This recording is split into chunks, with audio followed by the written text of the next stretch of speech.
Esse é o chamado da vaca que a Mariana trouxe para nos acompanhar no encontro de hoje.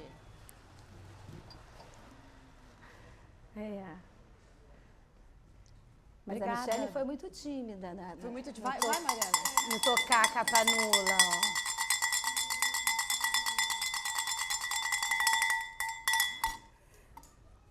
Agora foi. Agora foi.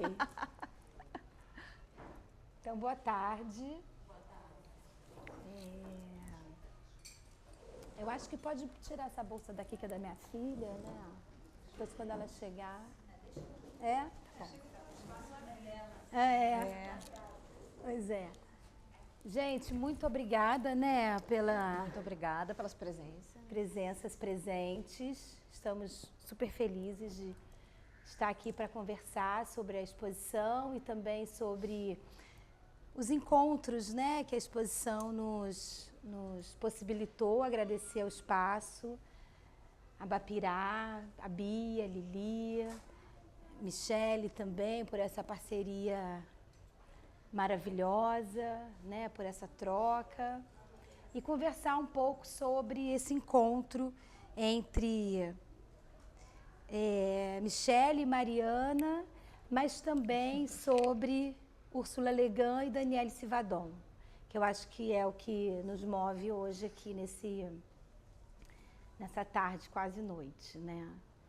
Vou falar um pouquinho, você quer falar? Eu falo? Então, um pouquinho assim da exposição, né? Para quem não veio, não sabe ainda, um pouco dessa história, dessa exposição, a Íntima Utopia. A exposição nasceu em 2023, eu fiz uma exposição no Paço e quando eu estava no meio da exposição, foi uma exposição grande, não sei se Diná teve, Jéssica, né, algumas pessoas, eu levei um tombo. E saindo do meu ateliê na Cinelândia e machuquei meu ombro. E quando eu caio, pessoas em situação de rua vêm, me pegam e falam: agora você vem para o real. E eu fiquei... Eu caí assim, né, no paralelepípedo, caí mesmo.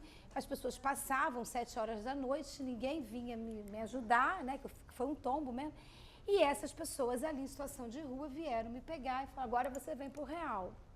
E aí eu levantei. E aí eu estava fazendo uma aula com a Sueli Ronick e comentei isso com a Sueli. Ela falou: o real se toca. E não falou mais nada. O real se toca. E eu guardei aquilo e comecei a desenhar muitos monstros. Comecei a desenhar monstros assim nos post-its. Desenhei 40, 50 monstros. Mas eu não sabia como aqueles monstros queriam existir. Então eu bordava pequenininho, bordava enorme, assim, imprimia enorme. E nada acontecia, né? Porque o bordado, ele funciona numa relação, né? Uma equação, que é o tema, o risco, vamos dizer, o tecido e a linha. Então, eu tenho muitos tipos de linha no meu ateliê, muitos tecidos, mas não acontecia, nem no linho, nem no tecido, nem no algodão, nem com linha... Então, não sabia. Então, eu botei esses bordados na parede e fiquei ali esperando durante 2 anos como que eles iam se desprender e iam virar alguma coisa. E aí eu comecei a fazer uma formação esquizoanálise. E lá na metade da minha formação esquizoanálise, na FLEA, um dia eu escutei muitas dores no ombro, as dores não passavam, né? Dor no corpo. Eu escutei um professor dizendo: porque a análise institucional, né, teve aquela turma da análise institucional, a Daniele Sivadon.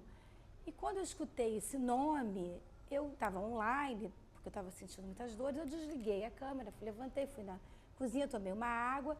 Sabe quando dá assim uma pressão, ficar meio baixa? E botei no Google, né, Daniele Sivadon.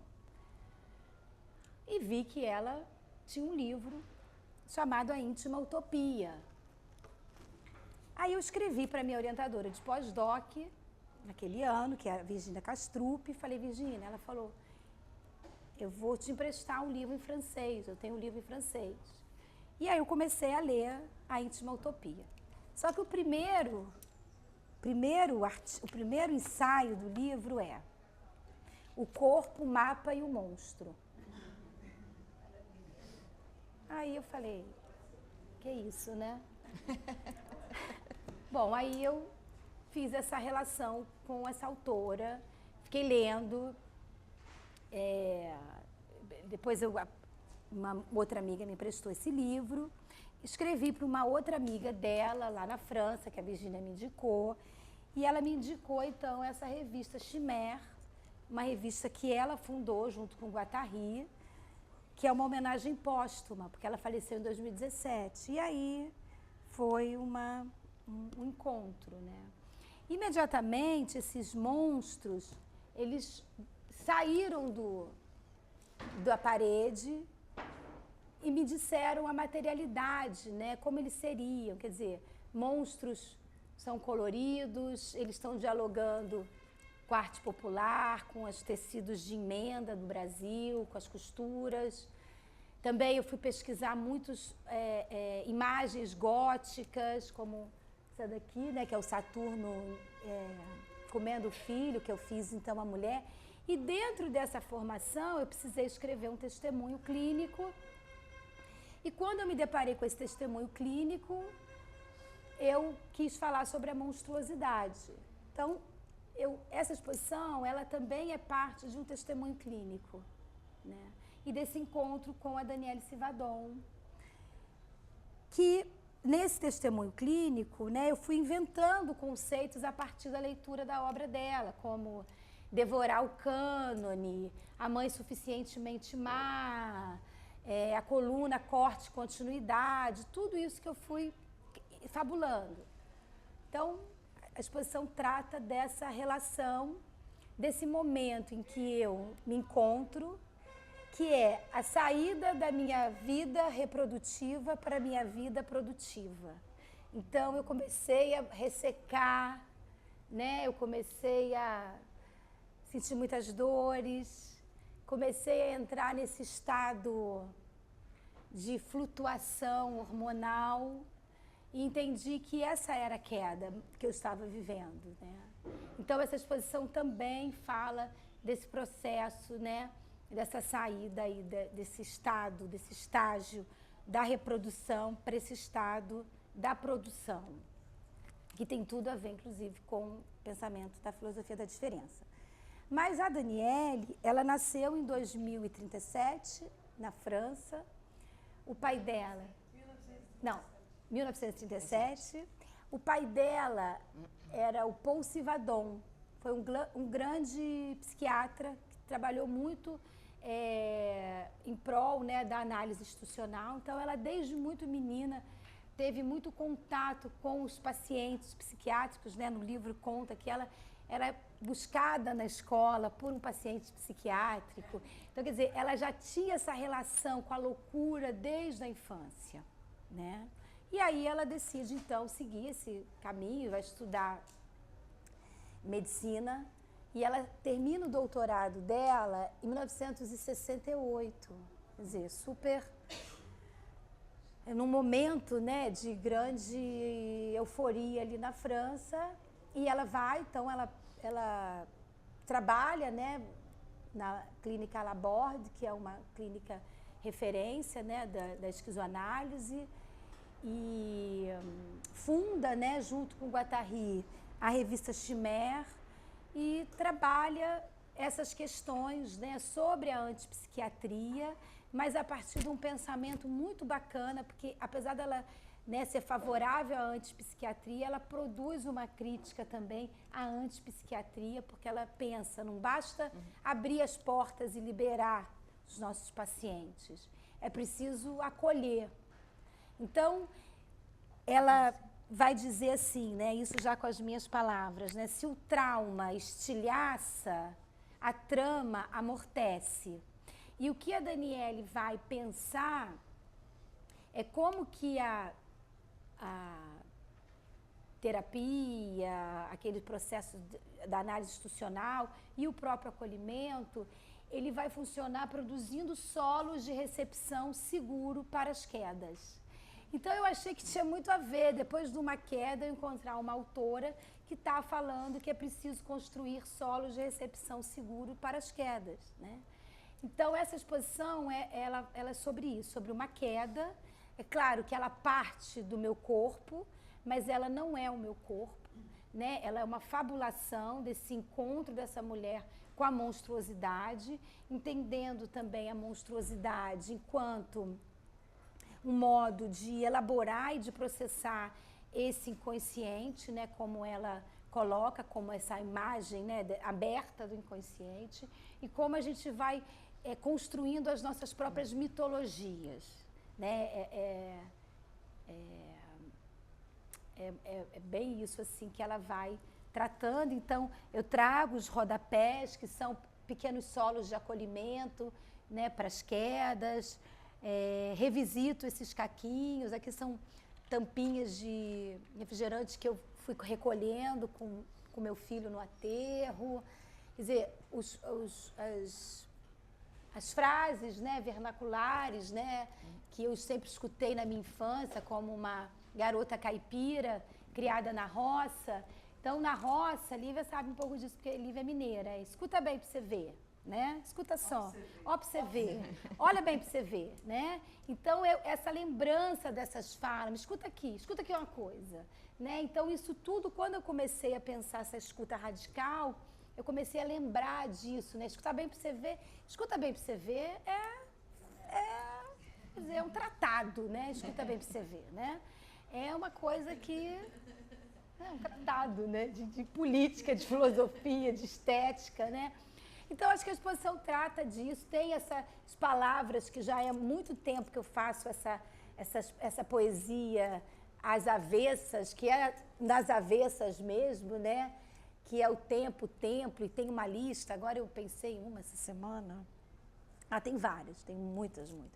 E é aquele trabalho que é o nó na língua, né? Que é o nó na linguagem, que é a suspensão mesmo, para poder produzir esse processo mesmo de flutuação. Então, a gente vai falando mais da Daniele, mas acho que a Michele pode seguir aí. Gente, eu só quero mostrar esse título desse livro para a gente começar essa conversa, porque eu acho que eu vou apontar para a Mariana, né? Como criar histórias e como pensar histórias.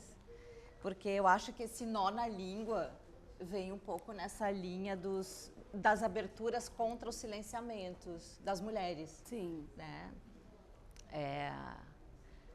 Ao longo desse processo de construção dessa exposição, visitar a Mariana e ver a Mariana falando com tanta paixão de uma autora que não conheço, né? As mulheres que não conhecemos, as mulheres que estão escondidas na historiografia da arte, da psiquiatria, da literatura. Como folhear livros de histórias da arte para poder pensar as outras histórias que não estão ali. Sim.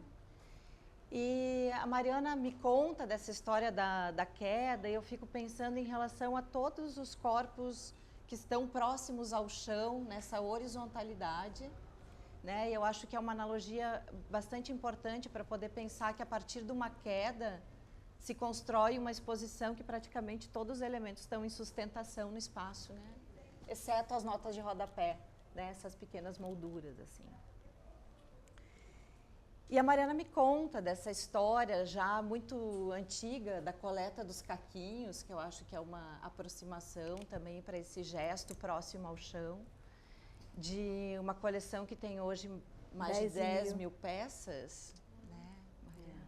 E que a gente vê pequenas amostras aqui dispostas nesse chão, mas esse gesto de olhar para o chão, né, de atentar um pouco para esse mundo ao redor que não está nesse campo de visão dessa altura, dessa horizontalidade, mas de uma certa verticalidade que nos conecta com alguma outra coisa que pede para ser vista, né?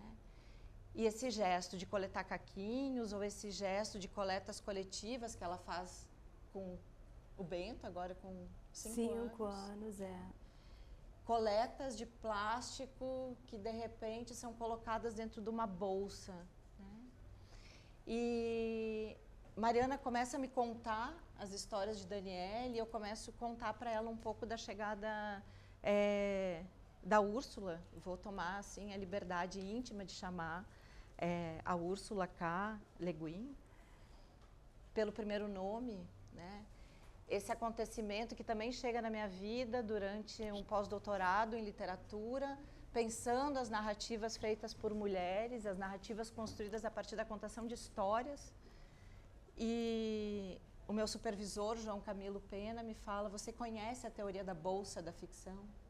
E eu não conhecia a teoria da bolsa da ficção, então essa entrada de Úrsula já há uns 5 anos na minha vida, e um portal que se abre também a partir da chegada das traduções crescentes da Úrsula no contexto brasileiro. Dentro dessa possibilidade de pensar as histórias de vida tão avessas às outras narrativas que a gente está habituadas a ler, pensar, que são narrativas muito mais heróicas e monumentais, pensar um pouco essas histórias íntimas dos acontecimentos, do ordinário, do cotidiano, das coletas, do espaço doméstico, do espaço da casa, dos espaços das maternidades plurais. E como a gente pode narrar esses outros acontecimentos do mundo, que são as histórias vitais, né? E a gente vem fazendo esse tecimento já, a Mariana e eu, que nos conhecemos há quase 10 anos, a partir do encontro de sala de aula. Sim. Eu acho que é bonito poder pensar esse chão da sala de aula também como um território fértil de encontros. E essas aproximações que eu acho que se tangenciam cada vez mais com os nascimentos das maternidades.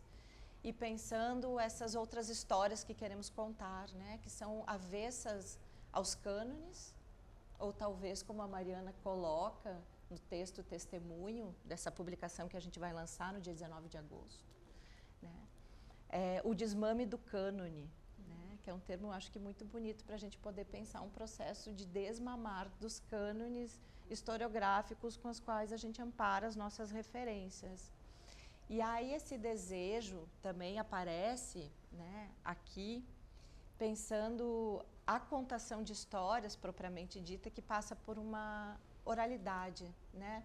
Uma oralidade que se coloca como um lugar quase de um destravamento de língua, que eu acho que esse trabalho é muito icônico nesse sentido, né?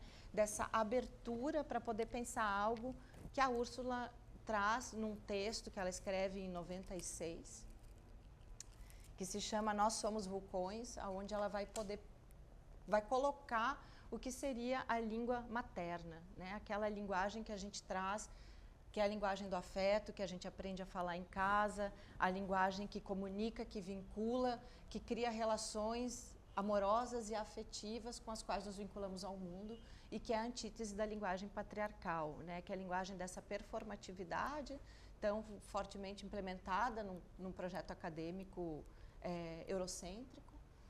E qual seria a possibilidade da gente coabitar espaços de língua materna aonde esses lugares sejam tão importantes quanto a língua do patriarcado ou mais, né? E aí esse destravamento de mundos, que ela vai falar um pouco dessa possibilidade de entrarmos em erupção, passa por um lugar de uma pulverização de mais e mais histórias no mundo, para que não sejamos reféns de histórias únicas, né? E nem do silenciamento. E dentro desse silenciamento, o ano passado, especificamente, eu estava fazendo um curso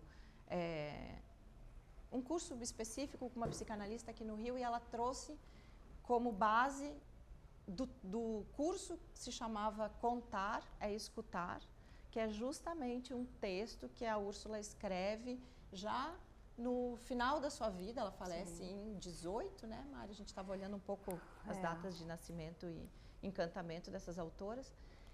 E ela, antes dessa partida, ela escreve esse texto, Contar é Escutar, onde ela traz a potência da escuta como uma possibilidade metodológica de entendimentos de mundo. E aí, pensando, né, esse contar é escutar, essas narrativas de história, como criar histórias, como operar ações de vozes não silenciadas, encontrei um texto nessa publicação da Úrsula, Contar é Escutar, que é justamente o texto que eu traduzi para essa publicação que vai sair agora, dia 19, que se chama Fora da Página, Vacas à Viva Voz, que é o título que dá, né, uma convocatória para o nosso encontro de hoje. E esse texto, Fora da Página, é aquilo que a Úrsula denomina como uma palestra performativa. Ela vai refletir sobre a leitura em voz alta, em viva voz, diante de um público, né? Uma existência enquanto performance, discurso, performance, grito, mugido e manifesto feminista entrelaçados de modo inseparável. Como a gente pode pensar a partir daquilo que a gente escreve, das formas como a gente escreve, porque ela traz essa leitura dessa palestra performativa Fora da Página junto com um poema, que é um poema sobre mugidos, né? Uma convocação de vacas a mugirem. E é um texto, um poema muito bonito, assim, que ela coloca aqui, dizendo assim: no início apresentei essa peça, Vacas em Viva Voz, em uma gravação. Depois não soube mais o que fazer com essa fita. Então comecei a apresentá-la ao vivo, e ela nunca é igual. Embora tenha sido impressa, precisa realmente que vocês, o público, estejam presentes, dizendo isso, isso. Então agora vou interpretá-la. Espero que ao deixarem essa grande conferência, vocês levem consigo a lembrança de uma mulher mais velha, mugindo o mais alto que puder diante de uma plateia. E aí é um poema em que ela muge. Muitos mus, né? E que dentro desses mugidos que ela vai alternando também a partir da sua escrita, que se dá numa letra maior ou numa letra menor, em maiúscula, minúscula, negrito, uma performatividade que também está impressa na escrita. E acho que é uma convocação para a gente pensar junto em como criar histórias, nesse capítulo 1 que ela coloca, que é como podemos criar o hábito de falar em voz alta o que lemos. Né? Porque entonar a nossa voz, uma leitura, é de alguma maneira trazer o nosso corpo presente para as leituras que estamos fazendo, sejam nossas ou de outras pessoas. Em geral, não lemos as histórias em voz alta. Sim. Né? Lemos, não sei, eu voltei a ler em voz alta, lendo para minha filha, depois que ela nasceu. Mas eu não lia mais em voz alta.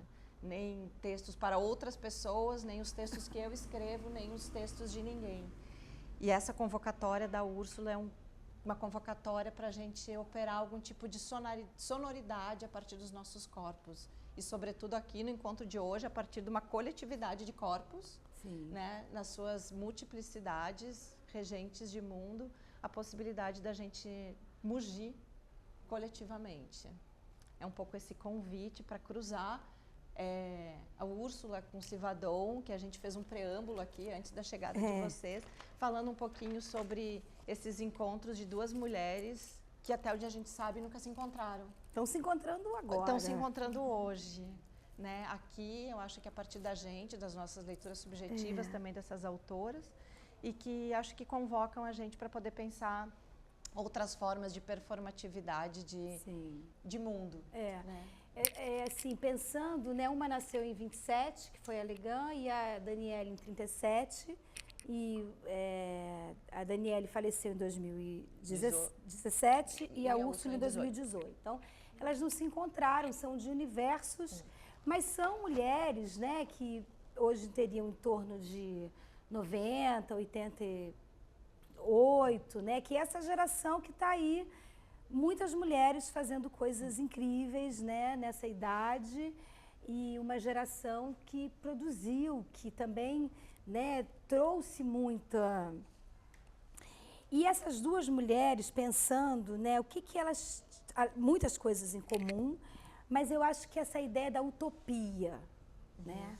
A Úrsula fabulando mundos, né, através das histórias, e a Daniele liberando, né, a partir do trabalho dela na clínica, a loucura não como um erro, mas a utopia de se ser o que é e de produzir espaços de acolhimento para que isso pudesse fecundar, né, florescer. Então, essa ideia de uma utopia, né, que ambas reivindicaram, que não é algo que a nossa geração está reivindicando, né? Ontem eu vi uma coisa catastrófica, que o principal uso da IA hoje é para terapia. Quer dizer, fizeram uma pesquisa mundial do que se usa mais IA, não é para escrever texto, não é para traduzir, é para se fazer terapia. Então, isso é algo assim, escuta, conversar e fazer terapia. Então, eu acho que a gente está, né, o que a gente está escondendo, né? Quer dizer, o que a gente não está partilhando, o que a gente, enfim, acho que é muita coisa para a gente pensar. E aí, o que nós fizemos, eu e Michele, né? Nos autorizamos, né, a partir dessas duas mulheres que nos autorizam, fizemos um texto chamado Texto Emenda, Vacas à Viva Voz. Então, nós costuramos fragmentos de textos da Legan com textos da Daniele, né? Uma coisa bem subversiva, né?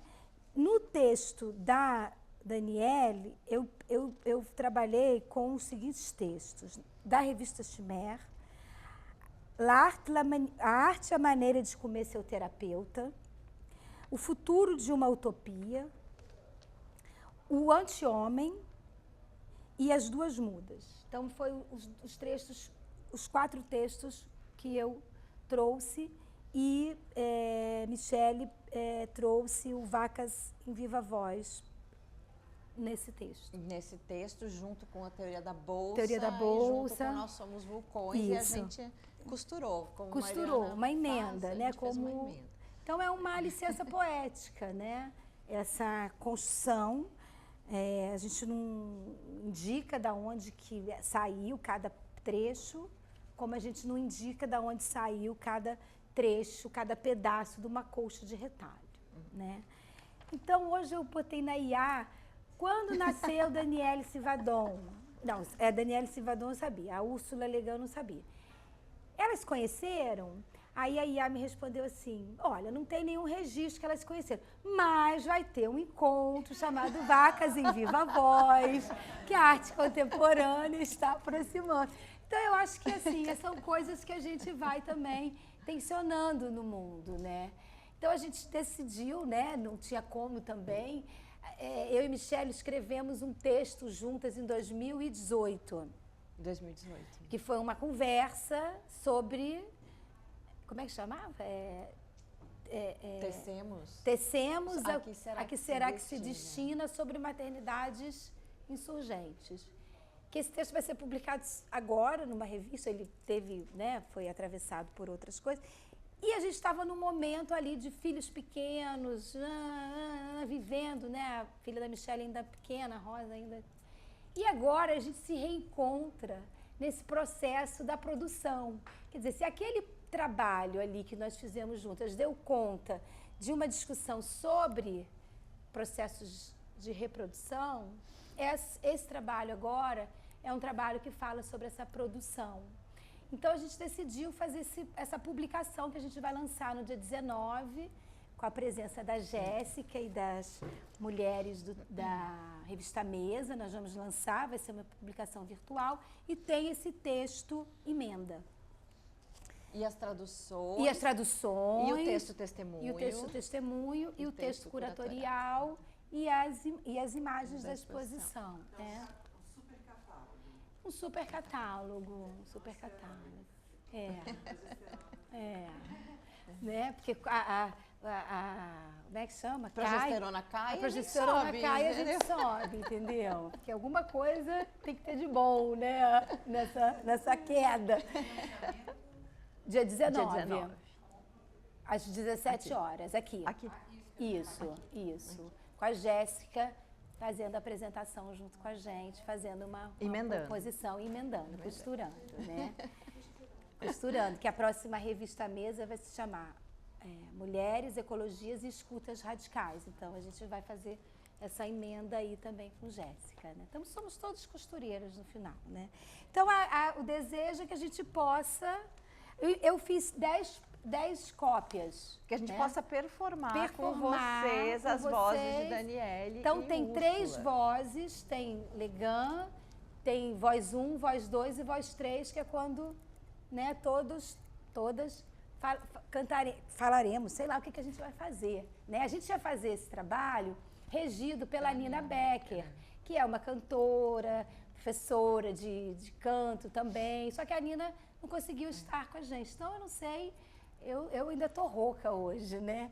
Mas a gente vai conseguir, né? Então, acho que a gente pode se dividir, se agrupar, para poder caber aqui nesses 10. Você tem um aí? Tenho aqui. Tem um aí. Então, eu vou passar aqui, Julinha. Acho que Eu acho que a gente podia... Vamos pensar coletivamente uma metodologia assumindo o lugar da regência da Nina. Que cada pessoa poderia escolher a voz 1 ou a voz 2. Isso. E a gente se reúne na voz 3. Cada grupo, voz 1 ou voz 2? Eu acho que cada pessoa escolhe uma voz. Você quer ser voz 1 ou voz 2? Voz 1 ou voz 2. Isso. Talvez pudesse ficar voz 1 de um lado, voz 2 do outro. Aí eu acho que a gente podia fazer voz 1 e voz 2. E a 3 é todo mundo junto.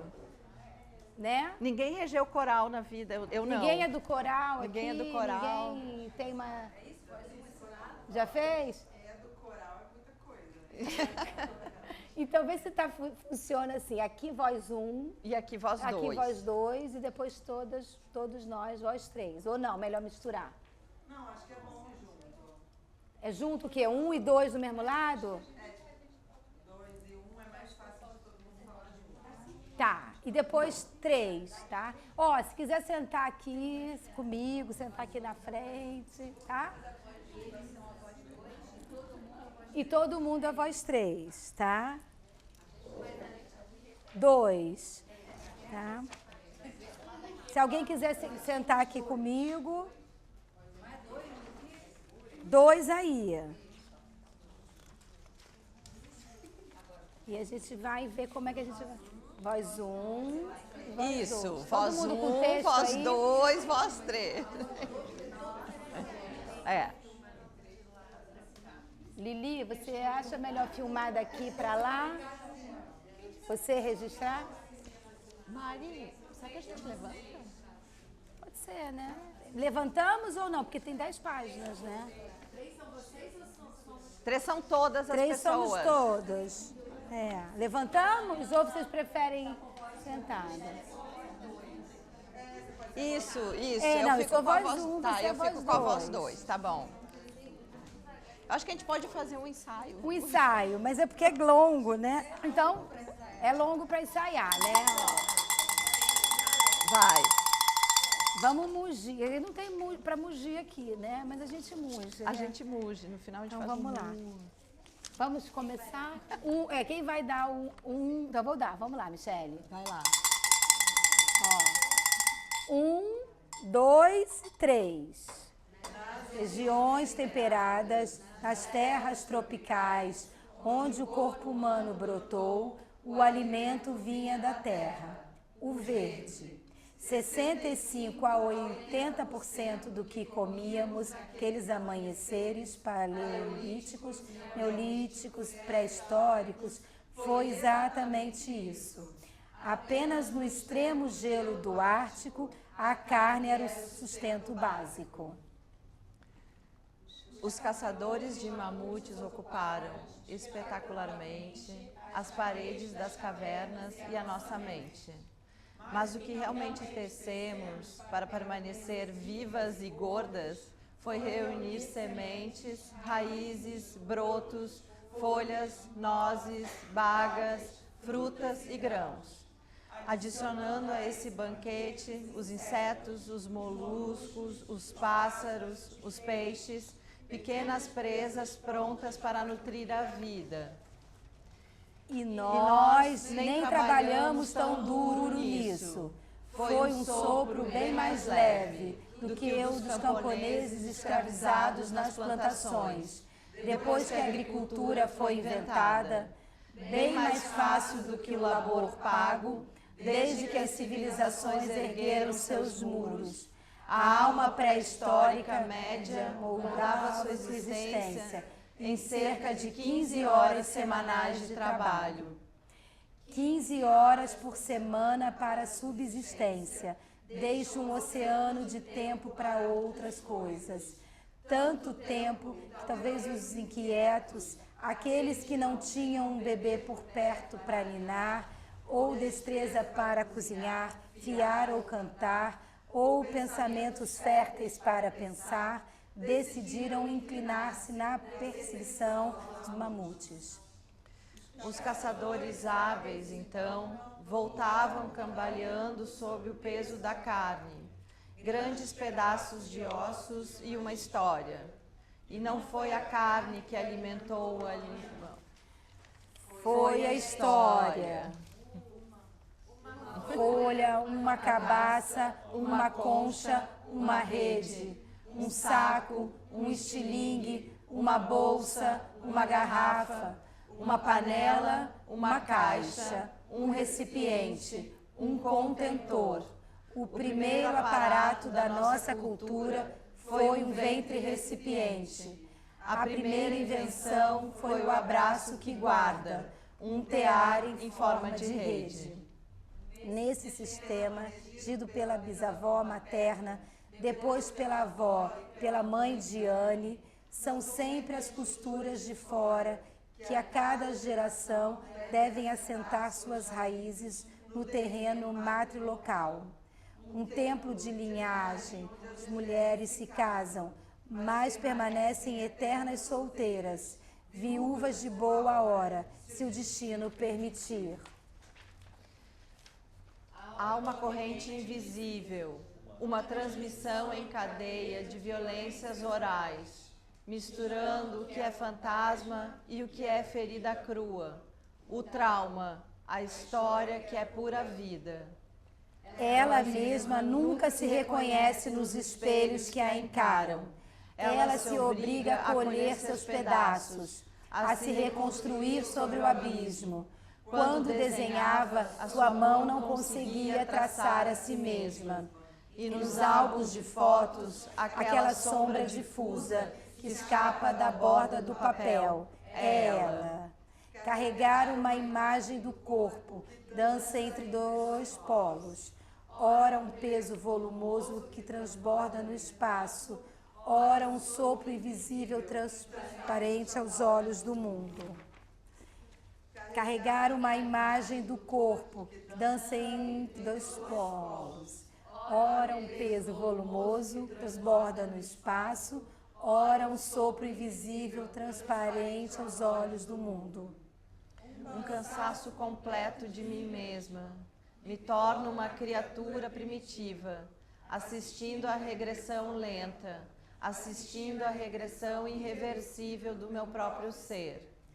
Tenho medo de ficar presa entre paredes, comendo a própria angústia. Sou obcecada pela minha imagem prostrada, a moldura exata da loucura, algo que perdeu o humano, algo que já não encontra a palavra. Quero que isso cesse. Chego a detestar esse templo de carne que já não sei amar. A língua materna é tratada como o outro, o degrau inferior. Chamam-na de primitiva, imprecisa, turva, grosseira, limitada, banal. Dizem que é repetitiva, o eco do eterno trabalho feminino, presa à terra, acorrentada à casa. Chamam-na de vulgar, fala comum, coloquial, baixa, ordinária, plebeia, com o suor das pessoas comum, como as vidas que as mulheres comuns vivem. Mas a língua materna estende a mão e espera uma resposta. Ela é conversa, a palavra cuja raiz secreta significa virar junto. A língua materna não é transmissão de dados, é relacionamento. Ela tece, tem dois sentidos, múltiplos sentidos, uma troca perpétua, uma teia. Seu poder não está em dividir, mas em ligar, não em distanciar, mas em unir. Mas a língua materna estende a mão e espera uma resposta. Ela é conversa. A palavra cuja raiz secreta significa virar junto. A língua materna não é transmissão de dados, é relacionamento. Ela tece, tem dois sentidos, múltiplos sentidos, uma troca perpétua, uma teia. Seu poder não está em dividir, mas em ligar, não em distanciar, mas em unir. Ela não é escrita por escribas e secretários para a posteridade. Ela voa na boca do sopro que nos mantém vivas e se vai como a expiração, some no ar e, no entanto, retorna, repetida, respiração eterna, sempre em todos os lugares, e todas nós conhecemos de cor.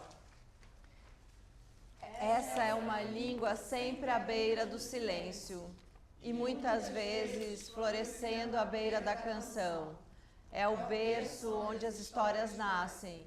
É a fala de todas as crianças e da maioria das mulheres. Chamo-a de língua materna porque a bebemos de nossas mães e a sopramos nos nossos filhos. Tento usá-la aqui sob a luz pública, onde dizem que ela não é apropriada, inadequada ao mármore da ocasião. Mas quero falar com vocês nela, porque somos mulheres, e não posso dizer o que passa em mim, na língua do homem com H maiúsculo. Uso as palavras separadas da experiência, usadas como lâminas, palavras que lhe abrem a ferida, que rasgam o mundo entre sujeito e objeto, explorando o corpo exposto, mas blindando o carrasco. Estou tentando desaprender essas velhas lições que a sociedade cravou em mim. As lições sobre a mente, o trabalho, as obras e o ser das mulheres. Sou uma desaprendiz lenta, no ritmo das marés. Nossas vidas são postas em caixas, do berço à tumba, do ventre que nos lança ao mundo, à caixa familiar que antecede os muros da escola. Se a inflação do mundo faz ranger suavemente o seu dia a dia, escute, a loucura está lançada. A antipsiquiatria se organiza como uma imensa máquina de sonhar.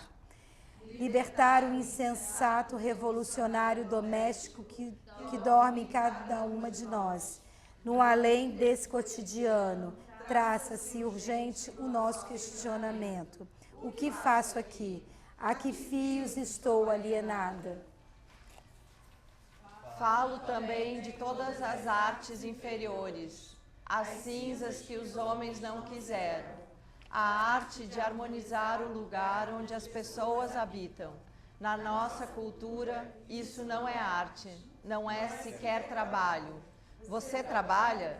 E ela, interrompendo o esfregaço da cozinha, com o bebê no colo para abrir a porta, sussurra: não, eu não trabalho. Mas cuidar da casa é uma arte. Cozinhar e tudo que essa alquimia envolve também é. Envolve agricultura, colheita, pastoreio, a confecção de roupas e o alinhavo do afeto. Olhem como se significa a palavra arte, para que o falar seja o contexto das grandes artes da vida, da mulher carregando a cesta de pão, transportando presentes e bens. A arte não como uma explosão do ego, com um ato ejaculativo, mas como uma forma poderosa, hábil e sagrada de estar no mundo. Os lugares onde habitam as almas psicóticas devem escapar ao enfraquecimento social, salvar o vazio de uma improvisação, um território onde o delírio se localiza, se agarra e se fala, livre das correntes da angústia. O louco se assinala por um certo peso de palavras. Essa liberdade do corpo é o avesso absoluto do não senso. E o viajante pode ir até os limites do suportável, lá onde a carne e o espírito quase se quebram. Isso não exige, antes de tudo, uma escuta interior, um plus de atenção ao que nos anima, nos enoja, nos assusta ou nos faz gozar. O método e a ética se abraçam para circundar a verdade do desejo. Essa é a nossa língua ativa, a língua que tentam nos roubar. Nós sabemos ler e escrever nela. O que trazemos para a página é o que ela chama. Língua da terra, o sabor, a afinidade. A fala obscura da língua materna, clara como a luz do sol, poesia das mulheres. Em nossos diários, em nossas cartas, em nossos discursos. Primeiro é preciso descobrir traços do amorfo, desenhar o inapreensível, localizar os limites mudos que nascem no trabalho compartilhado do cuidado e tentar, pedaço por pedaço, tomar posse de um espaço. O esfacelamento do corpo propõe uma reconquista, uma aliança duradoura, um corpo a recuperar. Neste século de todas as fraturas, por que ainda falar da psicose? Esse fragmento de espelho que cada uma carrega com tanto esforço para que suas próprias rupturas lhe pareçam menos estranhas. É vital um lugar que permita viver e encontrar o outro. Escolheremos a obra aberta, não concluir, abrir novas pistas, fazer trabalho às forças e às formas, recusando a última assinatura, colocar-se na origem de um movimento, no sopro inicial e nunca no seu final ou na sua cópia. Imagina-se melhor o preto sobre uma tela silenciosa, uma folha de papel em branco. O sopro criador vem de uma zona profunda, onde não se pode descer. Essa zona é a fonte, o centramento íntimo de onde os movimentos de criação renascem. Nossa fonte está no silêncio que habita o centro de cada uma de nós. Os fatores sociais que parecem unir são, por vezes, os que nos dividem. Trata-se de encontrar a vida de um novo encontro. Se despizéssemos todas as roupas, os disfarces, as muletas, as pinturas e as ideias comuns, se pudéssemos nos encontrar verdadeiramente na nudez do ser, o que nos separaria ainda? O silêncio é a não violência. O silêncio é uma escolha política. Cada vez que nasce uma criança, abre-se uma fresta de tempo. Cada criança é uma nova faísca de luz, explodindo nas trevas exteriores. Como decretar que estamos sem esperança? Concedamos tanto respeito a elas quanto aos exploradores que se perderam no caminho. Disponibilidade à invenção, ao acontecimento, àquela que cuidará. Quando vocês se olharem no espelho, espero que vejam a si mesmas, não os mitos, não um homem fracassado, já que a definição de sucesso é ser homem, não uma deusa fracassada, tentando se esconder na mulher fantoche, tecida pelos medos deles. Espero que desviem o olhar dessas ilusões e olhem nos seus próprios olhos, reconhecendo suas forças. Não tentem beber força dos homens. Experiências de segunda mão não sustentam a alma. Agarram e construam suas próprias estruturas. Sintam suas vidas por vocês mesmas, dor por dor, alegria por alegria. Alimentem suas vidas, comam enquanto caminham. Você que nutre o mundo, esteja nutrida. Se uma mulher enxerga outras mulheres como medusas, Se tem medo delas e lhes oferece orelhas de pedra, hoje toda a sua cabeleira pode começar a eriçar, sibilando.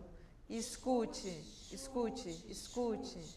Escute as outras mulheres, suas irmãs, suas mães, suas avós.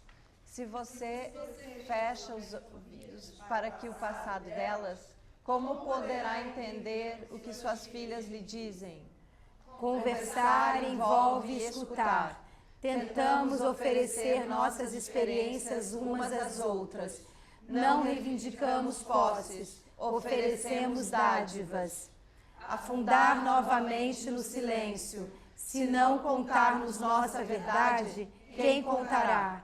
Ainda há semente a serem coletadas e espaço na bolsa das estrelas.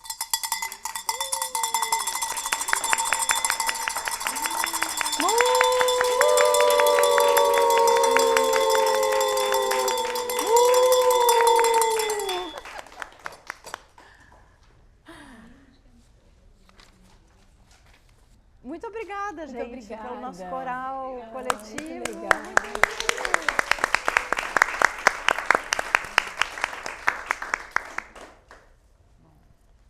Quem quiser falar. O grupo de estudo começa. Essa é comentar que você falou de quando você lê em voz alta, você traz o corpo para a leitura. E eu senti que quando a gente leu todo mundo junto, a gente virou um corpo só. Sim. Pegou essa sensação. Ou vários corpos. Corpo coletivo. Sim. Sim.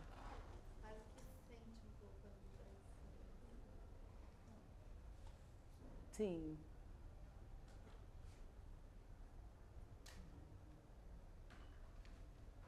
Colocá-las em relação, né? Como que a gente vai articulando, né? Isso, né? É isso? Fiquei no lugar de sentir elas mesmo, como uma força que elas estão dizendo. Sim. Dá uma força.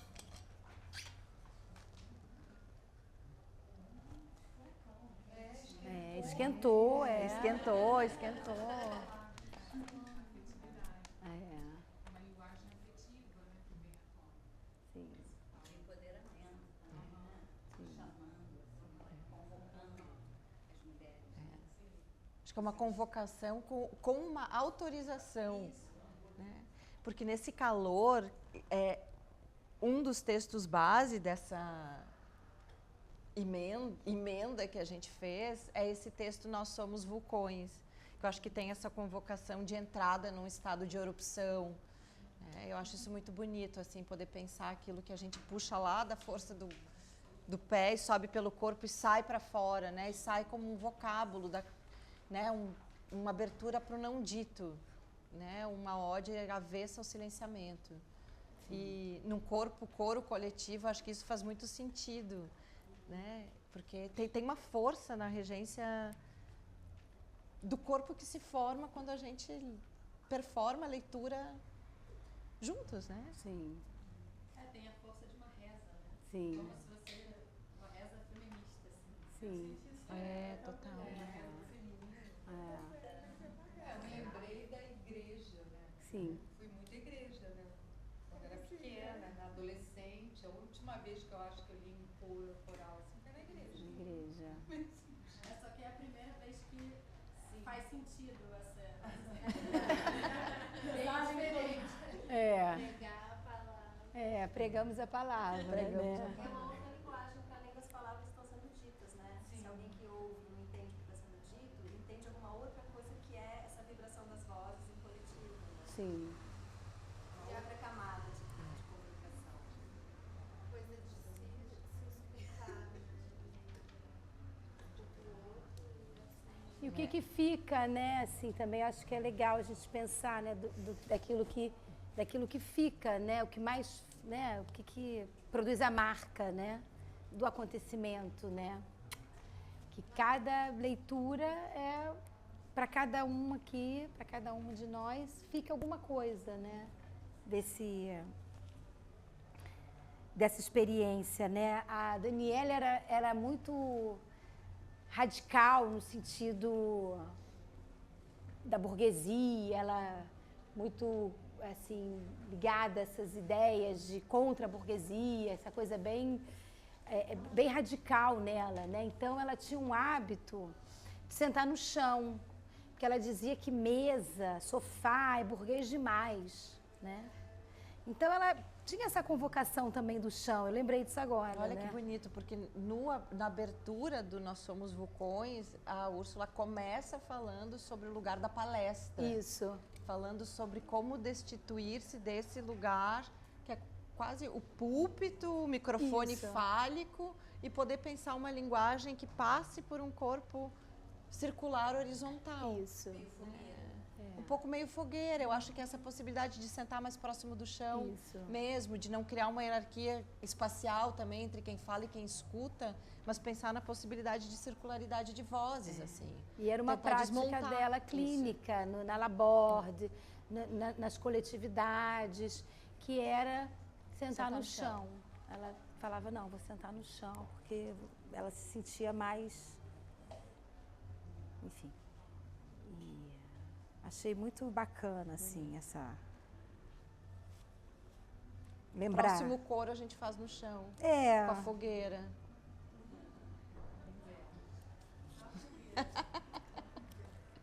Tem uma palavra que não está aqui, que é... Eu acho que não está aqui. Que é emenda e menta. Tá aqui. Tá aqui? Tá aqui, Tá aí. Tá aí. Que algumas eu não coloquei. Que é isso, né? A ementa também é uma ementa, né? No sentido de uma construção daquilo que a gente deseja como professoras e artistas, curadoras, críticas, tudo aquilo que nós somos, coletividade, aquilo que a gente deseja emendar, né? E dar a palavra, né? E fazer a palavra, né? E fazer essa palavra circular também, né? Então, acho que também é algo que se precisa se apropriar desse lugar da emenda, né? Nessas construções acadêmicas, artísticas, filosóficas, né? Daquilo que a gente coleta para poder compartilhar. É algo que importante da gente pensar também, né?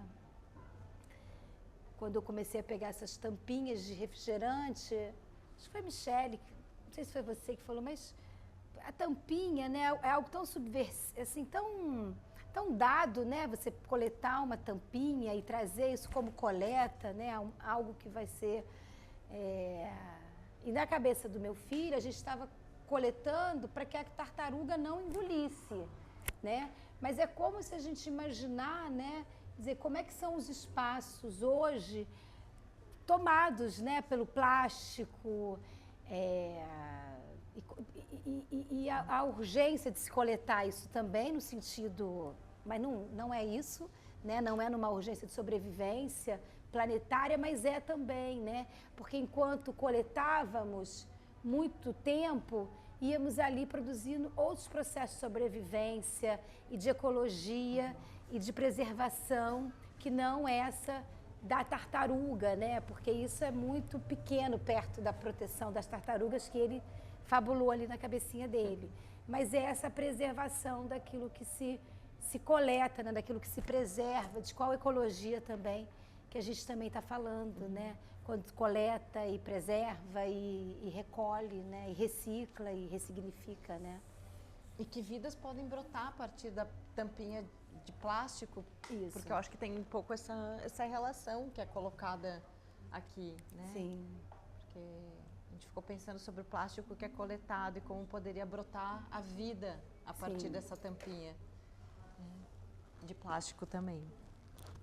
E vindo esse texto para os seres menores, né? Fiquei pensando logo como um potinho para comida para passarinhos.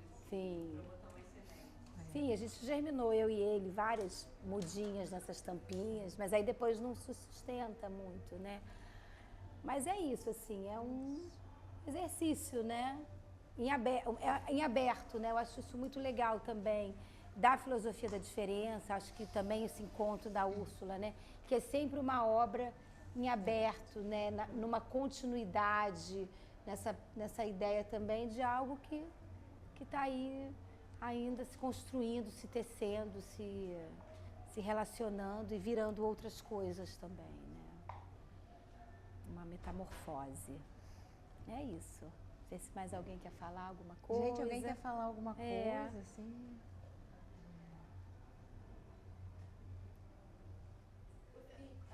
Assim, eu não tenho exatamente uma grande elaboração, mas eu fiquei bem curiosa, assim, com, em termos de construção temporal mesmo, assim, com a relação com a utopia. Porque em algum momento, acho que os textos que eu lia sobre utopia tinham algum projeto de futuro. E eu não sei bem se a gente está numa posição, assim, né, de viventes desse mundo, que é possível um projeto de futuro, assim, acho que talvez, não sei, fiquei pensando num certo deslocamento temporal de uma ideia de utopia, não sei se isso faz sentido. Acho que a gente coloca, acho que o texto da Mari toca nesse ponto, e meu texto também toca nesse ponto, né? Como tirar a utopia da grande narrativa monumental da utopia, que é a escala Brasília, que é a escala da modernos, ficção, modernos. Os modernos, a escala da própria ficção científica de Terra-Mar, que é o planeta, que a Úrsula fabula, né? E poder pensar a utopia como um lugar da reinvenção da nossa própria vida. Intimidade, Né? utopia Um pouco como assim, intimidade. Eu acho que pensar essa outra escala possível de utopia. Né? Uma utopia que seja tocável. Né? Isso. Seja possível, né? Seja possível, né? Não ficar só no futuro, que ela possa existir no presente. Acho que isso é um pouco forte pra mim. Tem um texto do Deleuze, Guattari, que ele diz assim, o possível como categoria estética. Acho isso fenomenal. É o possível como uma categoria estética, né? É isso, é o possível, né? O que é possível? Muitas Né? vezes o que é possível hoje. Hoje, sempre hoje. Hoje. Sempre hoje. Pensar a utopia nesse lugar. Isso. É possível hoje.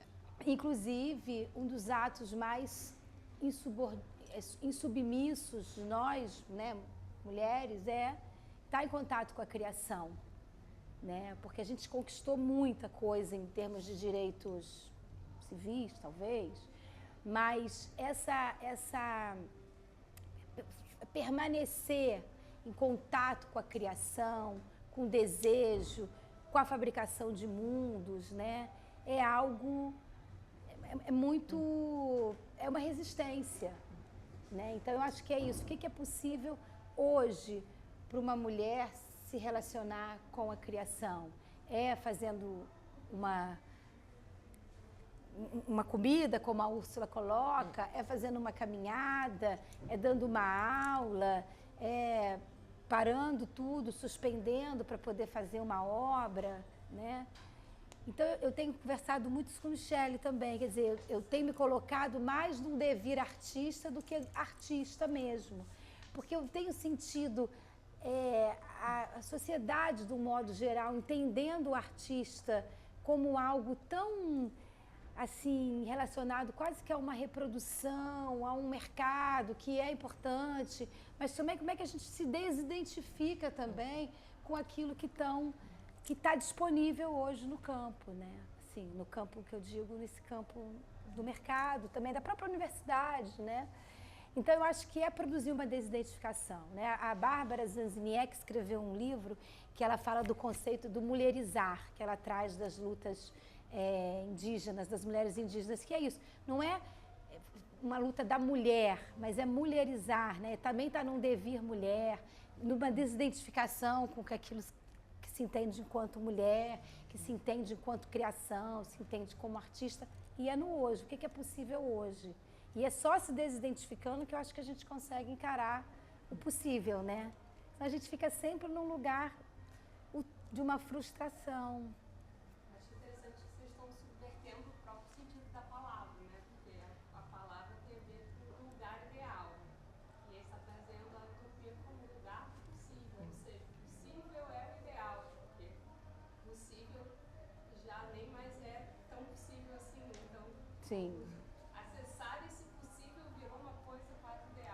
Exato. esse lugar, não sei, me deu um nó aqui, assim, uma coisa que eu pegar. É isso mesmo, né? É um nó mesmo.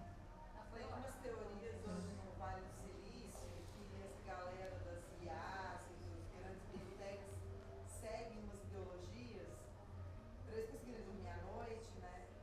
Que fala do tanto que eles estão fazendo bem para o futuro da humanidade. Eles pensam no possível efeito colateral necessário para que as IAs sejam efetivas no futuro, quando no futuro vamos conseguir mapear todo o código genético e não sei o que, não sei o que. Um futuro que não existe, porque Não. o que eles pensam que é o futuro depende das coisas que eles estão construindo no presente. Então também quando a gente vem com essa utopia que está no lugar da, talvez até temporária, né, criação de espaços temporários ideais, né, que a gente vai sair por essa porta e vai ser deflagrado com o sofrimento humano, com a dominação patriarcal, com uma cidade que não pensa nos nossos corpos, né, como espaço seguro para nós, mas aqui agora a gente está nesse momento de troca, de coro, de beleza, de cor, de monstruosidade, né? Cada pessoa com sua monstruosidade, então, fora desse futuro dos bilhões de pessoas que vão ser beneficiadas por sei lá o quê, como a gente pode beneficiar o máximo de pessoas agora para juntos conseguirmos respirar para conseguir avançar? Porque também vemos, interessante, né, essa falta de ar, esse sufocamento, né? Nesse sentido, eu acho, eu tenho pensado que todos os encontros são revolucionários. Porque aqui a gente está usando o nosso tempo, a gente está criando uma relação, né, criando coisas aqui nesse encontro. A gente está presente, né? E aí eu acho que isso é tão raro, né?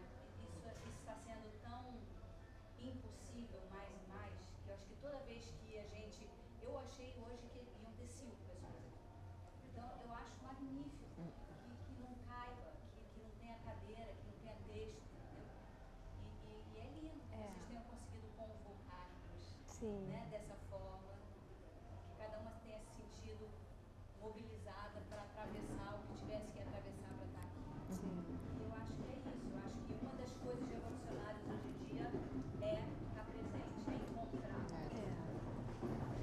Vou falar só mais uma coisinha assim, né, porque eu também não resisto, que nesse processo todo de dor, né, do tombo e da produção da exposição e durante já mais ou menos quase um ano, eu saí dessa dor que eu estava sentindo, né, muito forte, com a técnica de Alexander, que eu não conhecia e que eu passei a fazer e comecei a fazer e fiquei assim completamente encantada por esse trabalho com essa professora maravilhosa que é a Merhan.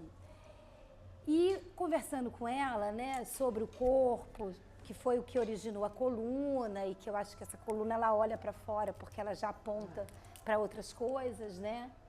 E a Merhan me fala assim, o sistema corporal,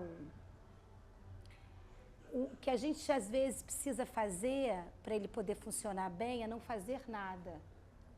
Então, esse não fazer nada foi o que eu tenho tentado praticar em alguns momentos do meu dia. Não vou fazer nada por 5 minutos, porque muita coisa está sendo feita enquanto eu falo, não vou fazer nada, porque o movimento é algo constante. E ela me contou uma coisa também, dizendo o seguinte, os órgãos, o corpo, funcionam melhor quando há espaço. Então, eu tenho muito pensado sobre isso, né? Como produzir espaços. Espaço-tempo, às vezes não fazer nada, porque há um movimento que está acontecendo naturalmente aqui, porque estamos vivos, e o que é vivo está o tempo todo, né? Então, isso é algo que eu trago também para o meu texto, né? E que eu acho que é uma coisa que eu estou aprendendo no corpo, né? Dizer, o quanto é preciso produzir espaços, mesmo entre os órgãos, sabe? Porque fica tudo comprimido e isso vai criando essas dores. Então, é possível isso, né, nessa sociedade que vai comprimindo tudo, inclusive nós mesmos. Então, é legal isso que você fala, Mari, porque é um paradoxo, né? Ao mesmo tempo que a gente pensa o possível, nem sempre o possível é possível, né? Então, eu acho que o possível virou utópico, né? O possível é preciso de manifesto para se produzir o possível, para se produzir espaço, para poder produzir espaço dentro do nosso próprio corpo, né? E que a gente vai apertando, comprimindo, né? Então é uma reivindicação do possível mesmo, né? É isso, muitas coisas, né? Muitas coisas. Acho bonito também, Mari, porque é a sua utopia íntima, mas é de nós todos. Sim, também. claro. Você compartilha com a gente generosamente. Senão não tem utopia. Eu queria perguntar se vocês podem compartilhar esse texto, porque foram poucos, né?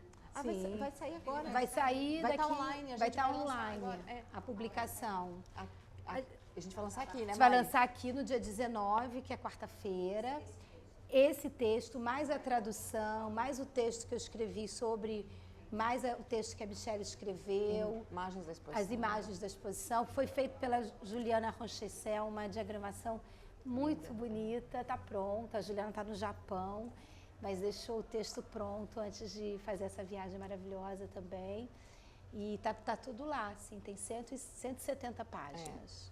E a gente vai compartilhar, vai divulgar, Vai divulgar compartilhar, e vai tal. ficar disponível para download online também. É isso. Só Mas tem impresso? Não. Eu acho que tem uma coisa, desculpa, que eu acho que liga vocês dois também, que tem um livro